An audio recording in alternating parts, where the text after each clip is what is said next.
वहां पे फेंक देते आप। और बच्चों जहां पे वो प्लास्टिक पड़ा होता है, साइंटिस्ट का मानना है और ये ऑब्जर्व भी किया गया है कि वहां पे 10 ईयर्स तक, 10 साल तक वहां पे कुछ भी नहीं उगता है। ये एक बहुत यानी सोचने की बात है, एक बहुत एनालिसिस की बात है कि वहां पे क्या कुछ 5-10 साल तक वहां पे कोई चीज भी नहीं उगती है जहां प्लास्टिक फेंक देते हैं। लेकिन आजकल जो खास करके यूएन से जो पॉलिसीज प्रोग्राम्स पैदा होते हैं, वहां से ये जनरेट होती हैं स्कीम्स।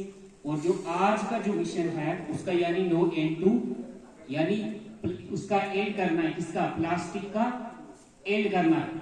लेकिन एंड कैसे करना है, हमने क्या करना है, जब हमारे घरों में खास करके इस तरह के एक्सक्रीटा, जो भी ये प्लास्टिक बॉटल्स हो, पॉलीथीन हो, या कोई भी प्लास्टिक की कोई भी चाहे बकेट हो, जो हम डेली यूज के लिए इस्तेमाल करते थे, लेकिन किसी कारण वो टूट जाती है घर में, या चेयर हो, खास करके हमारे पास चेयर पड़ी होती है पुरानी, हम वो भी फेंक देते हैं। कहीं ना कहीं वो क्या करते हैं, वो कंटामिनेट करते हैं साइल को, वो कंटामिनेट करते हैं वाटर को, यानी उसके बाद वो साइल के साथ मिक्स होकर एक बड़ा सा ब्लास्ट जैसे एक्सप्लोजन तैयार हो जाता है। तो कहीं ना कहीं वहां ऑब्स्ट्रक्शन बन जाती है उन छोटे नन्हे मुन्ने प्लांट्स जो होते हैं वहां पे, उनकी ग्रोथ के लिए। और बच्चों हम क्या करते हैं, जो हम नदियों नालों के नजदीक हैं, हम लोग लेके उस प्लास्टिक को कभी कभी दरियाओं में फेंक देते हैं। और आपको पता होना चाहिए वहां मैरीन लाइफ कितनी इफेक्ट होती है।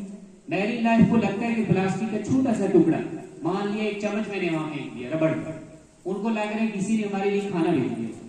जब उस प्लास्टिक की चम्मच को वो देखेगा, देखिए वो मैरीन लाइफ का कोई भी स्पीशीज हो वहां, वो क्या करते हैं, उसको स्वेलो कर लेते हैं या कंज्यूम करते हैं, और उससे क्या होता है, उनकी लाइफ अफेक्ट हो जाती है। हमने वाटर बॉडीज में रहने वाले एनिमल्स का भी ध्यान रखना है, जमीन पे रहने वाले एनिमल्स का, खास करके इंसानों का ध्यान रखना है। क्योंकि सबसे बड़ा कहीं ना कहीं अगर आप बाहर के देशों में जाएंगे, वहां पे एक शीशा लगा होता है, बहुत बड़ा शीशा, उस पे लिखा होता है कि I am the dangerous animal in the world, उस पे लिखा होता है। क्योंकि वो जब देखने वाला उस शीशे को देखता है, कहता है यार ये डेंजरस एनिमल कौन है, उसको अपना चेहरा नजर आता है। तो ये बाहर के जो डेवलप्ड नेशन है, खास करके वहां पे ऐसे शीशे वीरस लगे होते।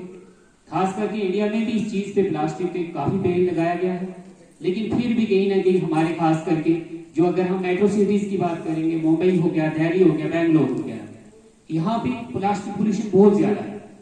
इंडिया को माना गया है कि 1/5 of the plastic generation is found here, यानी 1/5 ऑफ द प्लास्टिक जो जनरेशन इंडिया ही कर रहा है। उसके अलावा 11 million ton daily around the world plastic को जनरेट किया जाता है। प्लास्टिक वेस्टेज को ऐसे ही रखा जाता है, संभाला नहीं जाता है। और कहीं ना कहीं बहुत सारे डेवलप्ड नेशन ने इनिशिएटिव्स भी लिए हैं, जैसे 5.8 मिलियन टन जो प्लास्टिक है उसको जलाया भी जाता है।